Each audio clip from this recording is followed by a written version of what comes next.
Personal na hinarap at pinangaralan ni Cabacan Mayor Evangeline Pascua Guzman ang 4 na mag-aaral ng junior high school na sangkot sa viral na pananakit at pambubuli sa kanilang kapwa-estudyante kahapon. Kasama ang kanilang mga magulang at guardian, pinakinggan ng alkalde ang pinagmula ng alitan, subalit mariin itong binigyang diin na walang sapat na dahilan upang idaan sa pisikal o verbal na karahasan ang hindi pagkakaunawaan. Tiniyak ni Mayor Jeline na seryoso ang lokal na pamahalaan sa kampanya nito laban sa mga bully. Kaya naman agad nitong ipinag-utos na isailalim sa 6 na buwang intervention program ng Municipal Social Welfare and Development Office o MSWDO ang mga kabataang sangkot upang may tama ang kanilang asal.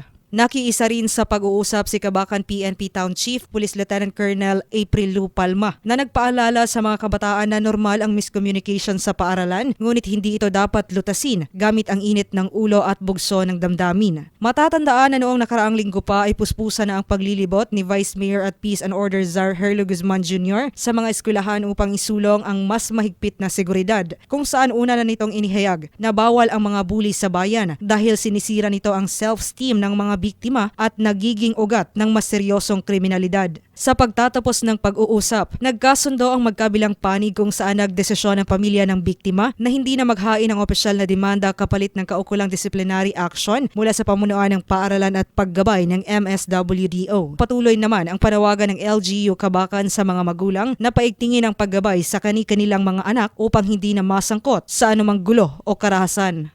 Joanne Oranio, NDBC, Bida Balita.